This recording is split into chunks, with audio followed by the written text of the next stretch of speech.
Olá, estudantes! Eu sou o professor Robson Anselmo Tavares e hoje nós temos mais um encontro da nossa série Papo Artístico Literário. E hoje o tema é Osman Lins, um flaubertiano no Brasil. Lembrar que esse autor aqui ele é de Vitória de Santo Antão, aqui em Pernambuco. E hoje, para falar sobre ele, nós temos a visita do professor Jamerson Marcelino, que é um dos idealizadores desse papo artístico literário. Tudo bom, professor? Tudo bem, Robson. Uma satisfação estar aqui mais uma vez no Papo Artístico, para conversar com vocês, sobretudo com nossos estudantes da rede pública estadual. É com muita satisfação que eu venho aqui para a gente conversar um pouquinho sobre Osman Lins. E lembrar um abraço especial aos estudantes de Vitória, não é isso? Vitória, exatamente. Como você disse, o Osman Lins ele é um filho de Vitória de Santo Antão, Nasceu no dia 5 de julho de 1924.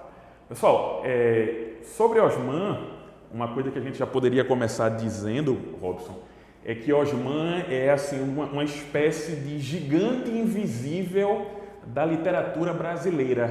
E por que a gente pode dizer que o Osman é um gigante invisível da literatura no Brasil? Ele é aquele autor que é normalmente extremamente elogiado pela crítica, pelos pares, mas que por algumas razões não é tão lido pelo grande público, E essa não leitura de Osman pelo grande público deve-se assim, ao superdimensionamento de algumas características da obra dele, Aí a gente retoma, Robson, essa questão do título do nosso papo, Um flaubertiano no Brasil.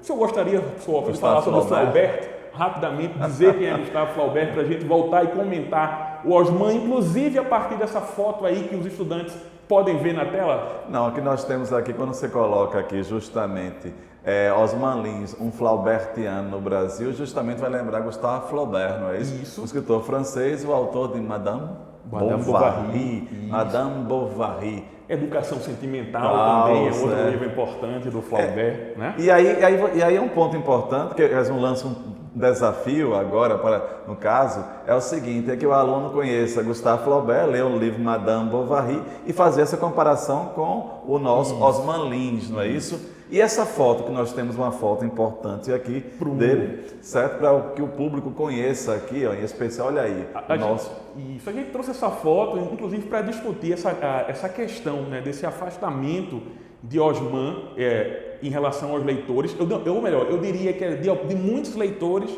em relação ao Osman a partir do título. O que é chamar Osman Lins de flaubertiano? Como bem disse o professor Robson, isso vem de Gustave Flaubert, que é um autor francês, foi um autor francês do século XIX, escreveu, entre outras coisas, Madame Bovary, e a obra do Gustave Flaubert era marcada por um trabalho formal, um trabalho com a palavra extremamente cuidadoso. O Flaubert ele era um artesão do texto, era alguém que buscava incessantemente a melhor expressão para aquilo que ele queria dizer. Então, ele não se conformava com a primeira solução. Ele queria sempre a melhor solução. O Osman, professor Robson, como nós bem sabemos, ele é alinhado nessa tendência do Gustave Flaubert justamente por isso. O que aconteceu? Essa fama de autor, essa fama merecida até, de autor que trabalhava incessantemente o texto, criou uma imagem para Osman de autor que só é entendido por intelectuais, de autor que só é entendido pelos próprios pares, de autor inacessível, uma espécie de escritor para escritores. Não, professor, e também até, no caso, essa tendência introspectiva dele, nós também temos a questão de falar, no caso de Osman Lins, a introspecção, isso com metalinguístico e até hermético, Exatamente. É o hermético, que é fechado, difícil. Pronto. Eu queria, professor Robson, que o senhor voltasse para aquela primeira foto ali do Osman. Pessoal, essa primeira foto ela foi escolhida por nós por uma razão, justamente para começar a tentar quebrar um pouco essa ideia de que o Osman era um autor inacessível, era um autor para autores. Essa foto aí, professor Robson, ela é do lançamento da segunda edição do romance O Visitante. O Visitante foi o primeiro romance lançado pelo Osman Lins em 1955, só que essa foto aí é uma foto do lançamento da segunda edição, se eu não me engano foi em 1972, em Ribeirão Preto. É uma tarde de autógrafos, uma noite de autógrafos, eu não lembro bem. Onde é que eu quero chegar, pessoal? Veja, o que a gente tem aí é um autor indo em direção ao público. Ou seja, pessoal, o Osman, como todo e qualquer autor, ele queria chegar ao público. Ele não queria ser um autor inacessível. Ele não queria essa fama de autor para autores.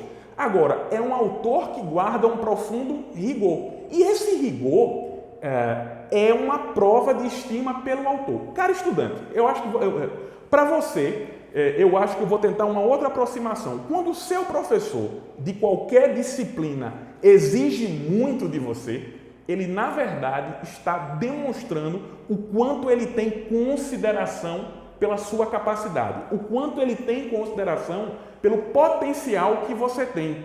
O Osman era mais ou menos um escritor nesse sentido. Tem aquele professor exigente que valoriza o potencial do aluno, a competência do aluno. O Osman era um autor exigente que valorizava a inteligência e a sensibilidade do leitor. E ele queria chegar aos leitores. A prova é que o Osman participava com frequência, né, de sessão de autógrafos da obra dele.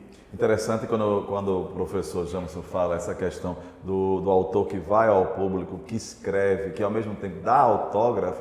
O interessante que mostra justamente essa relação, não é ser inacessível, certo? Eu acho porque realmente criou-se esse estigma, certo, de ser um autor hermético, difícil. Vejam só, tudo que o professor Jamerson falou aqui, se ele fosse inacessível, ele não estaria com essa foto dando autógrafo. Exato. Lembrar, diferente de certos autores que nós até falamos aqui, que eram tão introspectivos e tímidos, não é isso? Exatamente. Veja que essa foto, eu acho, professor Jamerson, você fez aqui uma boa abordagem, trouxe uma foto para que essa foto pudesse ser trabalhada, explorada e ao mesmo tempo analisada, né? Exato. Fizemos uma análise sobre ela. Gostei muito, vejam só, gente, mais uma vez, o autor que vai ao público, que escreve, certo? E dá autógrafo, no caso. Isso. Olha aí um texto. Pessoal, esse texto aí é uma resposta do Osman, uma das respostas numa das muitas entrevistas que ele deu, e era sobre a questão das dificuldades do escrever. Aí o Osman respondeu: encaro-as com obstinação, com punhos e dentes cerrados, arremeto para a frente e, de um modo ou de outro, queiram ou não queiram, deixarei a minha marca. Ou seja, Osman, pessoal, era aquele autor comprometido com a qualidade da escrita, que não recuava. Quem escreve sabe, por exemplo, escrever uma redação é fácil? Não. Exige esforço. Para que você consiga produzir uma boa redação, você precisa enfrentar essas dificuldades. Produzir uma obra romanesca, ou seja, um romance, um conto, um poema, também exige isso. E o Osman era um autor disposto a isso, a produzir com qualidade. E por quê, professor Robson? Porque ele valorizava o leitor. Não, e outra coisa, volto mais uma vez para o texto, que no título, justamente quando diz, o autor frente às dificuldades do ato de escrever, do escrever, não é isso? Veja só que para o estudante é importantíssimo, justamente veja que você trouxe uma foto de ele escrevendo e ao mesmo tempo falando sobre esse ato de escrever, exatamente, essa dificuldade do ato de escrever, certo? Que muitas vezes a gente pensa, porque é fácil. Veja só, o ato de escrever requer o quê? É burilar, né? Trabalhar o texto, ir ao texto, certo? E vamos conhecer aqui as várias obras do Osman Lins. Parabéns. E a introspecção dele, não é? Exato, é uma característica marcante. Bem, aí temos uma foto bem antiga de Vitória, né, década de 20, 30, né, que, como disse o professor Robson, é o berço do Osman, né? Como já foi dito, o Osman nasceu no dia 5 de julho de 1924, né, em Vitória de Santo Antão, né?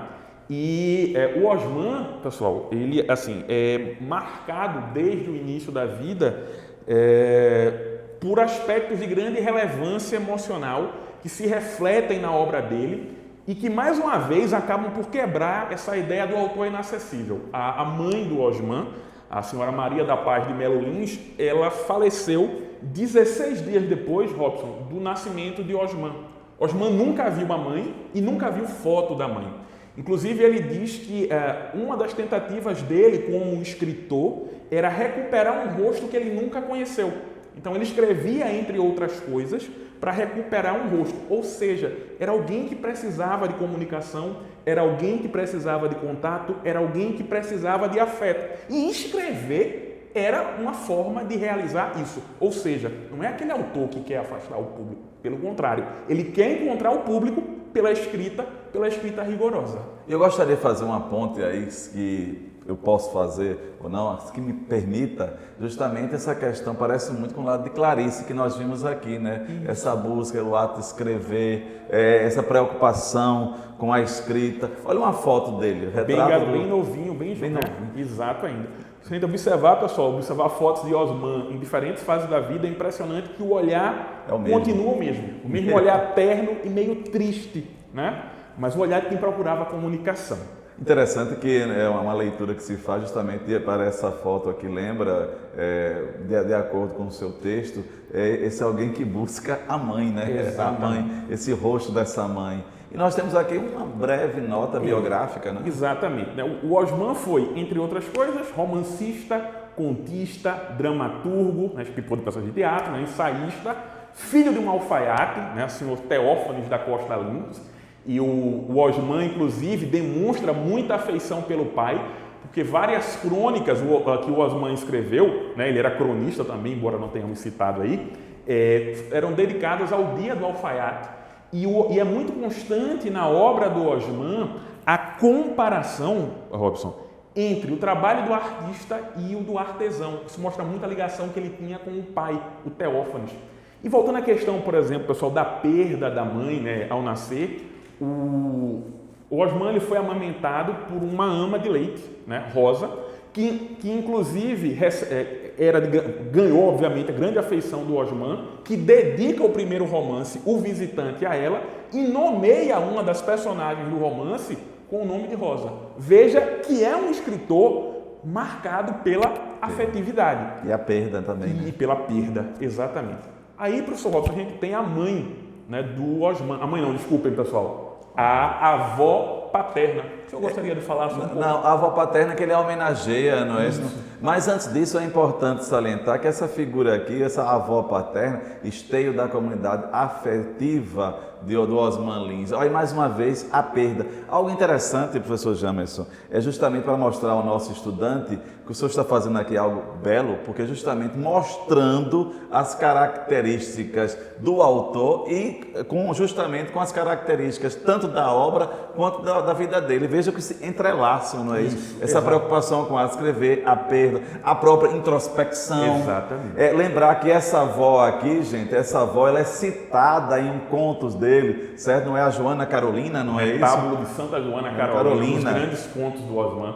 Lembrar que retábulo é aquela parte, então oratório de igreja. Então aqui a avó paterna, mais uma vez poderia focalizar o retrato da avó, certo? Então é importante mostrar isso, conhecer. Talvez conhecendo aqui, melhor, conhecendo a vida e a obra, a vida aliás, do autor, você estudante possa se interessar em adentrar nesse mundo de Osman Lins. E outra coisa, professor, voltando a essa questão da afetividade, foi a avó paterna, a Joana Carolina, mais uma vez, que introduziu o Osman no mundo da leitura e da escrita. Ela era professora aposentada, ficou viúva muito cedo, inclusive, né? Ficou viúva aos 28 anos, se eu não me engano. E quando a nora faleceu, né, a esposa do pai de Osman, ela assumiu os cuidados do filho, do neto, melhor dizendo, desculpem, e introduziu o Osman no mundo da leitura e da escrita. Veja, desde o princípio a leitura e a escrita ligada a uma dimensão afetiva. E o gosto por contar histórias, Robson, que o Osman tinha, o Osman era um grande contador de histórias, além de grande artesão da palavra, veio de um esposo da tia Laura, né, dele, tia pelo lado paterno, que viajava muito, tinha uma inteligência e uma imaginação muito grandes e era muito próximo ao Osman e contava muitas histórias ao Osman. Ou seja, esse escritor cerebral e impenetrável, na verdade, é alguém profundamente ligado à afetividade, profundamente ligado às raízes. Eu acho que cada vez mais que você anuncia para os nossos estudantes essas características, mais vontade dá de conhecer a obra do Osman Lins aqui, certo? Olha aí a obra de estreia do romance. Isso, o primeiro romance dele, né, publicado em 1955, O Visitante, ainda dentro do que se chama de uma narrativa mais tradicional, mais linear, porém, né, com a introspecção psicológica que o professor Robson contou, que alinha o Osman, além de alinhá-lo com o Flaubert, como a gente disse, né, como o professor Robson bem comentou, alinha o Osman também com o Machado.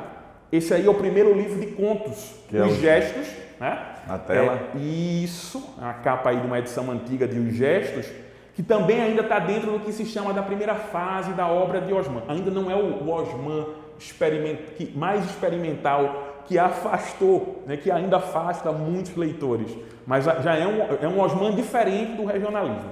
E na tela aí, a França, né? Conhecendo a França. Isso. Pessoal, o Osman era um grande apaixonado pela cultura francesa e em 1961 ele fez uma viagem à França, né? Como na tela mostra. Isso, como bolsista da Aliança Francesa, né? Ele passou 6 meses na França, digamos assim, realizando o que ele chamava de um programa de formação cultural.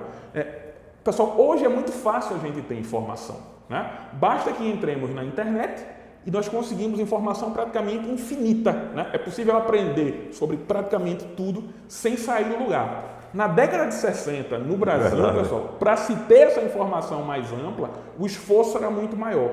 Então, o Osman, ele morou na França durante 6 meses, no ano de 61, justamente realizando o que ele chamava de um programa de formação cultural, ok? E essa outra foto aí, olha, interlocutor privilegiado, ele já está bem maduro aí nesta foto, né? Essa foto aí, professor Robson, é de um amigo do Osman, também grande escritor, grande ensaísta, que é o Hermílio Borba Filho. Hermílio Borba Filho. Outro grande pernambucano, pessoal, que foi professor, Robson, certo, do Osman Lins na Faculdade de Dramaturgia. O Osman, ele veio de Vitória para o Recife com 16 anos, formou-se em finanças, primeiramente, foi funcionário do Banco do Brasil, pessoal, afinal de contas, um escritor precisa sobreviver, e sobreviver em literatura, se ainda hoje é difícil, há 50, 60, 70 anos era muito mais.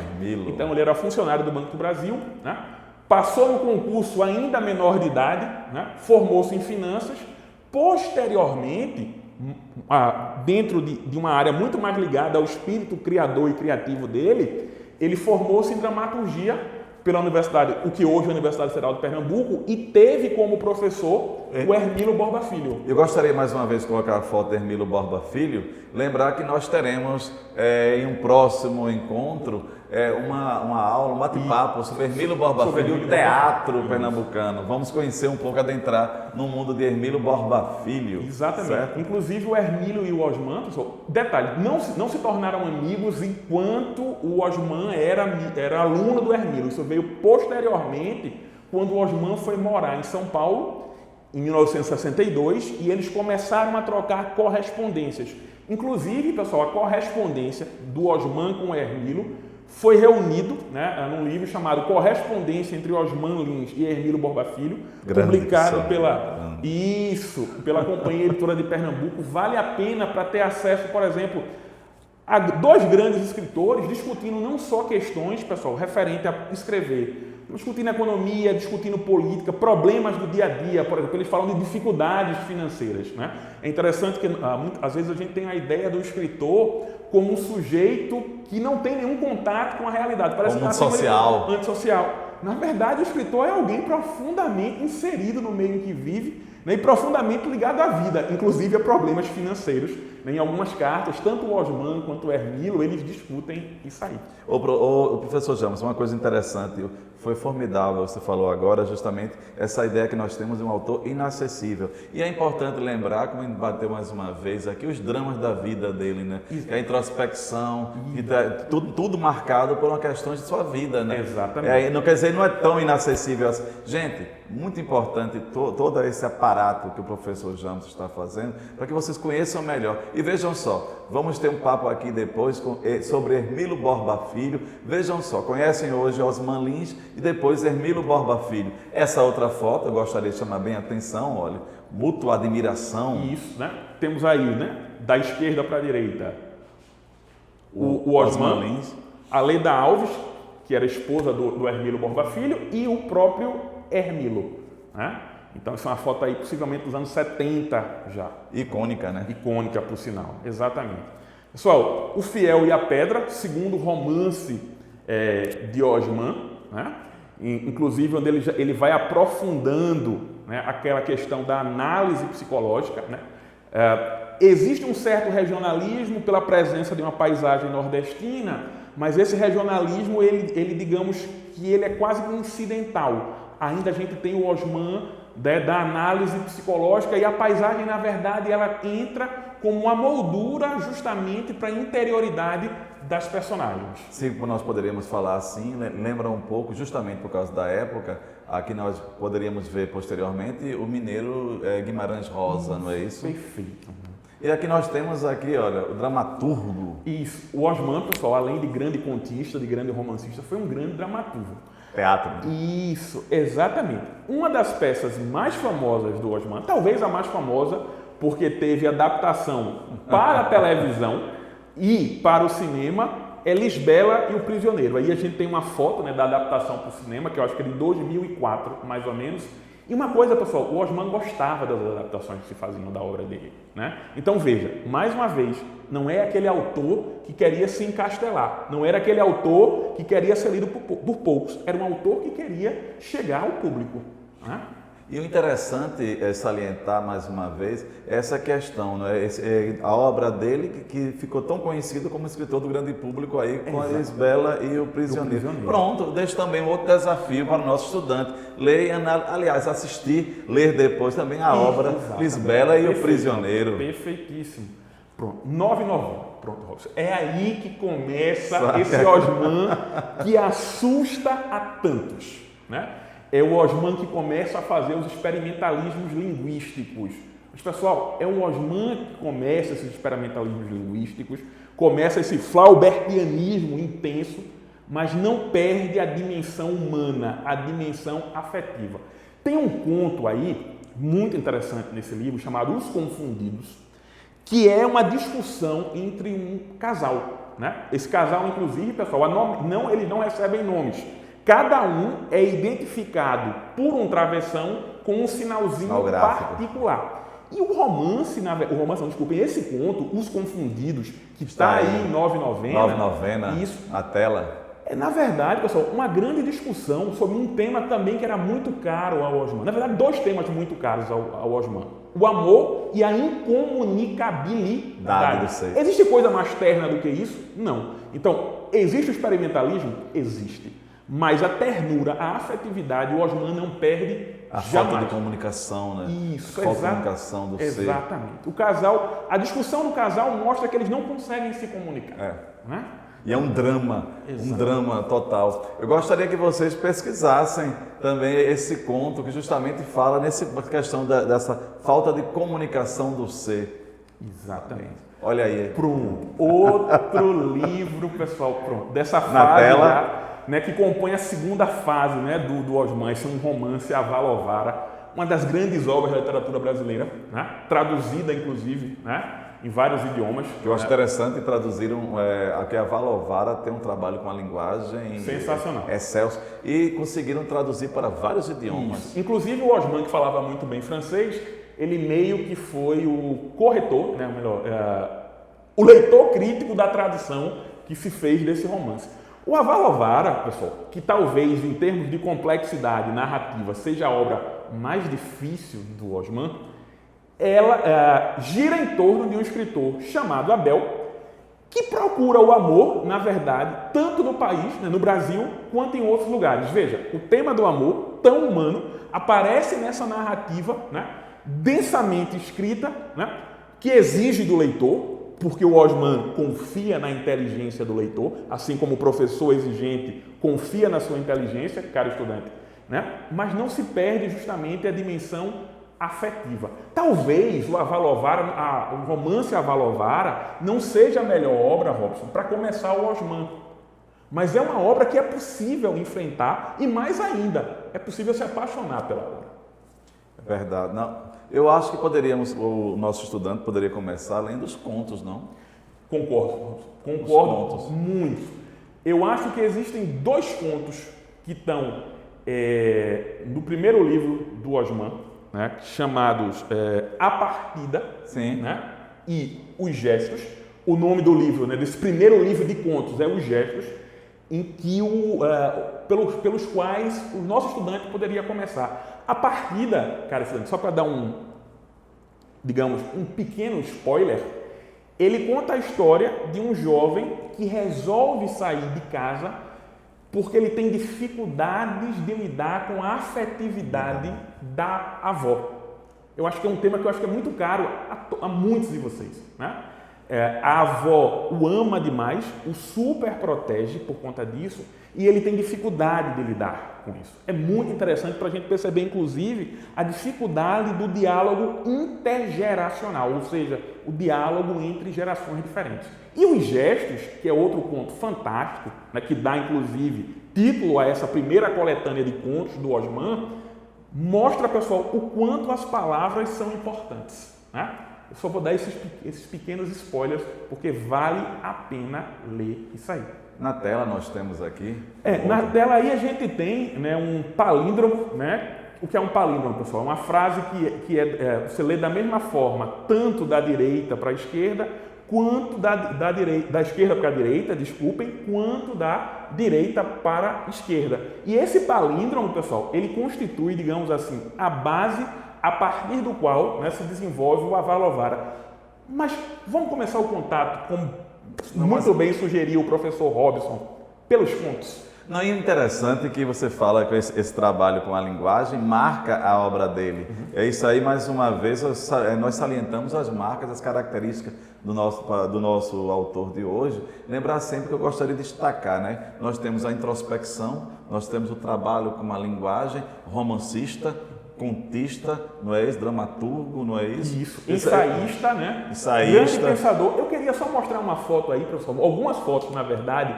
Pronto, esse aí, pessoal, é a tese do Osman. Gostaria de falar sobre a tese, Isso, né? A tese de doutorado do Osman, o Osman foi professor universitário, que foi sobre Lima Barreto, né? E para vocês terem uma ideia, pessoal, a banca, né? Ou seja, os professores que fizeram a análise da obra do Osman Lins foram Alfredo Bose, né? Alfredo Bose, na tela que nós temos, grande autor de literatura, professor. Isso.